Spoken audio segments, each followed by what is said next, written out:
So, Andrew, SBS has been a very acquisitive company. As you look at product management and your product management team, what are some of the challenges you faced as you've acquired those companies and getting, a sort of standardization or normalization of product management as a discipline? Well, I think there's two key things really that have surfaced for us.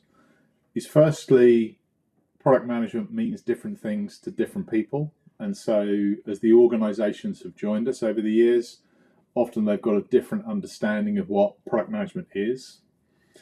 And then I think the other piece that we needed to deal with was a lot of our product managers had come through the route of engineering, right? So they've been coders at some point, progressed through product owners on the engineering side to product managers. And I think what we realized was that they'd never been taught how to be a product manager. I firmly believe it's a discipline in and of itself. And so, that was one of the key things we were looking for, was to give them the skills to do the job we're asking them to do, but also harmonize what we mean by it across the organization, because we want to break down any silos that exist, which often through acquisition, you end up with silos. So we wanted to break those down as well in order to all talk the same language, which is really the key thing, right? Is all think about what it means to be a product manager in the same way. Got it. Now, I know that, I always say that there's no kindergartners out there saying, when I grow up, I want to be a product manager. Many product managers I speak to sort of accidentally ended up in their career, and lots have come from an engineering background. So as you think about the skill sets that engineers develop, they're very solution orientated and very logically sort of deconstruct the problems before them. What sort of behaviors do you look to change as they transform into product managers? Yeah, so it's interesting. Of course, my route to product management was one of those as well that didn't set out to be like that, but I complained about the products a lot. So be careful what you wish for. But certainly from an engineering point of view, I think they're very much looking at the solution. They're taught to find a solution. And so I think if you're not careful, you jump to the solution too quickly. So a key part of what we're trying to get them to do is answer that basic question of what is the problem you're trying to solve, but also make sure it's in the context of the person who has the problem. And it sounds such a simple thing, but it's quite a learning to get somebody to take that step back and think about things in a different way. So particularly engineers, that they're taught to solve. They want to get their hands dirty very quickly, build a prototype, check it's a good thing. But I think also I'm going to be a bit naughty here, they have a tendency to embellish, right? Because they are skilled and they can do things and can build nice features. But are they features that will actually be used? And as you're managing investment, which is effectively what we're doing as product managers, you can't build superfluous stuff because you spend too much money and it gets you to market later. So shifting that focus outside of the building for us is a really important part of it. Whereas I think traditional engineering is very much focused in the building. If you've got product managers who've come from, my background was implementing software, right? So I spent a lot of time working with customers. I think the trap you can fall in if you do that is you listen to the customers. You don't listen to the market. And I think for us as a company that came from a services background, very much listening to the customers, because they are the customers who effectively have a loud voice. If you're not careful, you build something for them. And I think you're right when it comes to engineers. Oftentimes we all carry cognitive bias, right? We all sort of slide in our own thoughts, even subconsciously. And we can also find ourselves asking leading questions to try and lead the person we're speaking to the conclusion that we want. And we also find as well, I've noticed with engineers, and I'm an engineer by training as well, sometimes we pursue the intellectually curious and the intellectually stimulating, particularly when it comes to technology, rather than the commercially valuable. Have you observed that at times? Yeah, and I think it goes to their inquisitive minds, right? They are inquisitive. They're taught to find solutions, and it's about being creative, and that by definition, I think, can work against you in some instances because they're almost too creative. Where as a product person, you want just the simple because that's what people are buying. And I think that balance between those two, I think to some of them it feels like you're constraining them. But I can do this. I've got more to offer. But helping them understand, yes, but not everybody wants that. Right. It's that balance, right? They think it's a great idea. Yes, it is, but will people buy it? Yes. And Yeah. ultimately, if they won't buy it, that's the crux of this. Yeah. Absolutely. And that's always the challenge. Is what is the value that has been provided by this? Now, let me ask you this: in a big organization like SBS or other organizations you work for, sometimes it can be difficult to make the case to senior management as to the value of product management. We kind of know it's necessary, but it's not. And as you said yourself, there's lots of different definitions of what a product manager does. How have you tried to approach that? Because I know you've invested in your team to make that case for why product management is important and why it should be invested in. Yeah, I think so. I think there's a couple of things. Firstly, any company that is really trying to drive, particularly product, right? We always get hung up on this. What's the definition of a product? And we still have those debates internally. But ultimately, I think of it, you want to build once and sell many times. That's the trick, right? Because you make more money doing that. It's a relatively simple equation. But many organizations are very focused on helping the customer and doing whatever the customer wants. And therefore, you end up with the code branches, custom code, special maintenance, and all the fun things that I'm sure much of the audience will be familiar with. So for us, we had made a conscious decision to become product centric, market led. Right, that you will see that coming directly from our CEO in the conversations with our market. As a result of that, there was also an acknowledgement that we needed to help the organization move in that pathway. And product management for me is obviously the logical place to start, right? Just because I'm biased, of course, the sales teams are being asked to focus on, selling the product, not custom solution. So it goes throughout the organization. But having this very clear strategy, product centric, market led, we've made the change for the organization to be product centric. So the next piece was to equip everybody to be market led. And again, it's this: the market is not our existing customers. The market's a broader thing than that. Find the low hanging fruit, find where we can make money, and giving people a set of tools to enable them to actually do that in a methodical manner and a structured way that not only we understand, but every other part of the organization understands, was key for us. It helped enormously that our chief commercial officer is also a pragmatic practitioner from a previous life. So effectively selling it to the executive, I had an ally, which was really helpful, but he'd implemented it, he'd seen the effect of it as well. So 2 of the 7 of us had the experience of the impact it makes. Well, I do want to talk to you about Pragmatic a second, and I know that you are a fan of Pragmatic Institute, and you took your first certification when?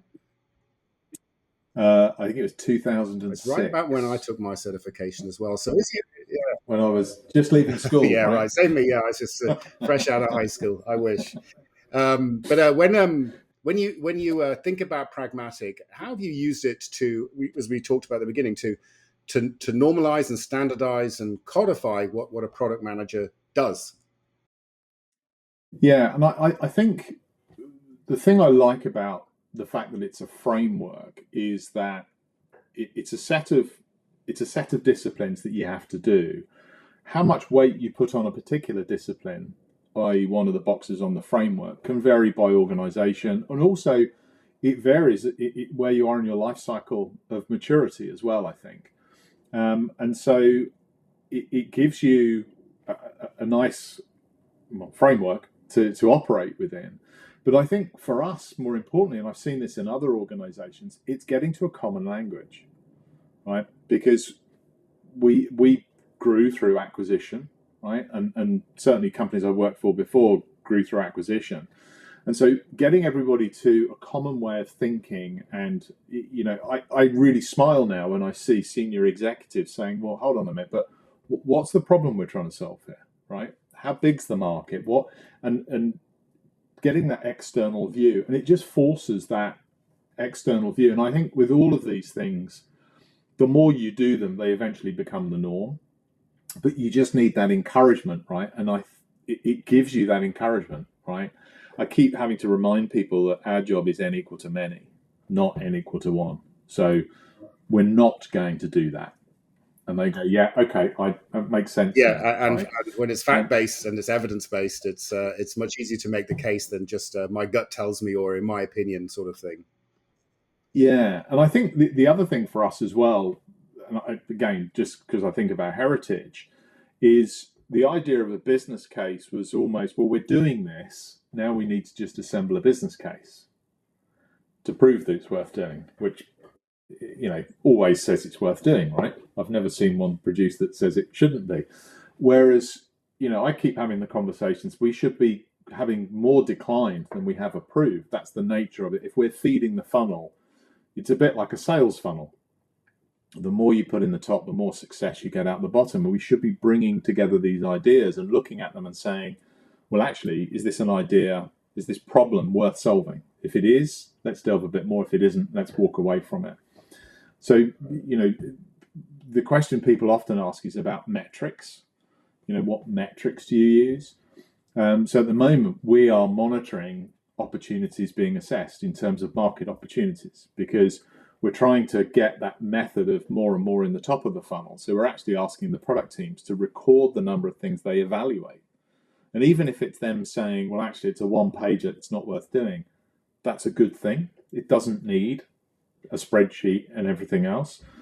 It's driving that behavior to say, look for the opportunity and make a conscious decision about whether or not it's worth pursuing. Because historically, it was all about internal ideas or customer said, and we'll turn that into a product. And it was the wrong way around. So again, I think it gives you the opportunity to choose your metric, right? Because everybody within a product organization, it's those increased sales rates, increased cross-sell rates, margins, those big metrics. But I think more successful for me is when you hone in on specific metrics of the behavior you're trying to change, and because they lead to the big outcome. Well, let me ask you this, because sometimes when we talk to our prospective clients, they struggle with making the business case for investing in, let's say, training of their product management team, because there's kind of like it's happened over the last couple of decades, a requirement that every single investment results in some dollar benefit, right? This is the ROI of that. And with something like training, that's very difficult to turn that into as a result, you're going to get X more dollars in revenue. How have you overcome this when you made the case for investing, not just with Pragmatic, but in other ways with your product team? Yeah, well, I think one of the challenges with training is it's often intangible, right? There's no specific benefit that I can tag to it, particularly if I'm changing behaviors. But it's that trend which I think we see the outcome. I think I was fortunate in this instance because having done it at two organizations previously, plus I had an ally, right? We could all say, actually, this is worth it. It happens. So it was an easier sell for us. But I think it's for me, the biggest thing is the less time you waste, right? And if you really want to get to the crux of it from an ROI, almost just start measuring the time you don't spend doing things that you were doing, and you'll suddenly go, oh, we don't need to double the size of the product team, right? Because that's always the question. The product team's not big enough. Product team's not big enough. Well, they're often big enough if you focus them on what they should be doing, but they're doing stuff they shouldn't be. And so I think those sorts of things are really key to look at to justify an investment, because it's not about reducing staff, it's about focusing them on the high value things. And then I find it doesn't take long as some of the output starts emerging in a structured way, and people go, "Oh yeah, okay, I can see the value of this coming through." And it was interesting when we started our journey with the team. Right, we'll have this done by the end of the year then, right? And I'm like, no, this is a 3 year, as you know, right? We're engaged in a 3 year journey, and I was very clearly set expectations up front that it's a 3 year journey, right? It's not something we'll do overnight, because we are changing behaviours and we're turning the super tanker type of thing. And I think once people understood that from the outset, but we can demonstrate incremental value as they're seeing things, perhaps its messaging is far more targeted and people responding positively to it. It's suddenly having win-loss data that was never existing before, right? Because there wasn't a formal way of doing that was unbiased. I think it's all these small pieces that emerge, and the organization seems to be less chasing its tail. Let me ask you this. I mean, it's interesting that you focus this as a 3 year journey, and it really is a journey. Some people think that an instructor like myself can turn up and give my 6 hours of slides and drop the mic, and automatically everything's going to be brilliant the next day. How important is it to have that muscle behind it to actually make this as a change initiative, not just a 6 hour presentation? Yeah, I think it's really important. I think without executive buy-in and leadership buy-in, you're really going to struggle, right? I think it needs executives, and as I said, we've got people on the executive leadership team who ask that question now: what's the problem I'm trying to solve? And it's being reinforced from the top, which I think is really, really important. Also, it's that recognition that things may change, job roles may change, right? I was having a conversation this morning about who does what in an organization and where should it be done. And so there's recognition that organizational change may have to take place as well. So you need that senior buy-in. And you're going to go on that journey. But I think what we see is as that starts, and the feedback and the positive outcomes that start appearing, it continues to reinforce that it's a journey. But again, it's one of the things I've always wanted to do, and we've implemented it here as well, is having the gap analysis done every 3 months, because it constantly reinforces that idea that I'm looking at the change I've made, and we ask them to tell us about the change they've seen. So it's not a bit of training that we've forgotten, right? It was great, we had a lovely day, but now we've got to do the hard work. But again, I think it's picking KPIs that are reinforcing what you're trying to address at that point in time. And KPIs can change, right? For me, that's the other thing is people say, what are the KPIs we need to use? And I always say, for what? Because we may use one for 6 months. Once we're happy, we'll pick another one, right? And then also this idea of constantly reviewing where you've got to. So, doing the 3 month quick gap analysis, because we did the workshop with you guys, right? It's a lot of effort. We did a lot of detailed analysis. And so people, I can't afford to do that every quarter. And well, actually, no. If you just get the spreadsheet out, get you guys in a room, you'll have it done in 30 minutes. Because it's so instinctive. And then you've got that touchstone of the framework. Hopefully the boxes that were red are turning to yellow or turning to green, but maybe new red ones are occurring because things have changed over time as well. That to me is the important thing that the team gets out of it. It's when the boxes change color, they go, oh yeah, actually we've made some progress. Right? Yeah. It didn't necessarily feel like it because we were in amongst it, but it almost gives them an opportunity to take a step back and say, oh yeah, but the red one's gone yellow. That's really good. We've actually made a change. And so you almost want to take like 6 or 7 screenshots and just show them over time. It's that evolution, right? And so that becomes quite a powerful tool just to demonstrate to themselves that oh yeah, we've actually done some good here. Well, let me ask you this, because I want to end with this and ask you why you chose pragmatic. And I'll lead the witness here a little bit. But while we think pragmatic specialists, one, we've been around the longest. There's no question about it. The framework that we use is battle tested. It's been through, I don't know, 10,000 different clients or something like that, or in countries all over the world. And one of the things we think is special and unique is an instructor like myself, we are part of the product. It's not just the content, it's the delivery of the product. And one thing we think is important about us is we're not just ducking out of a day job. We've got some competitors out there who just take people to do this as a half-time gig. Duck out a day job. This is how we do it in my company. You should do it like this. Like that. This is our full-time profession. And also to become an instructor, you have to have a few decades under your belt of actually doing this sort of thing. So when you sort of bring that all together, why did you decide to go with pragmatic? I mean, firstly, the fact that I'd seen you used it before and seen the outcomes was for me a huge influence, right? As you said right at the introduction, I'm a huge proponent of it because this is the third time round for me. But if I go back to when I first started back in 2006, and I was working in the business unit that was piloting it as part of a much bigger organization.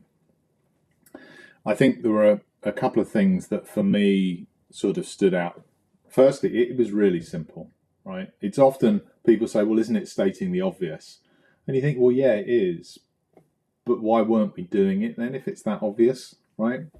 So it gives you a really nice, clean, structured, a logical thing. It's not sophisticatedly complex. It's just very straightforward, which I think makes it easily consumable. And together with the way you think about breaking it into pieces, and just pick the ones that are the problem now, right? You don't get overwhelmed because everybody looks at all the boxes and goes, that's too much. Well, no, just pick the three, right? And I would always encourage people to just pick the three. Because they always say, well, we could do five. We're a clever organization. Pick the three. I think, and then the other thing from very early on, the instructors that I met had come from the industry. They weren't academics, right? And I think for me that was really important because they came in with battle scars, for want of a better expression. And I got to know a number of them over the years as well. It wasn't high turnover and things like that, but there was levels of consistency. But the bringing that worldly experience in was really informative, right? Because there often isn't a single answer. And I mean, I see this in my job, right? Talking to different financial institutions, they all do things different ways or think slightly differently. And it's always valuable to have examples that aren't necessarily the way of doing it, but they're an example of how to do it. And guys used to bring that, which I think was, again, really useful to just put context around it.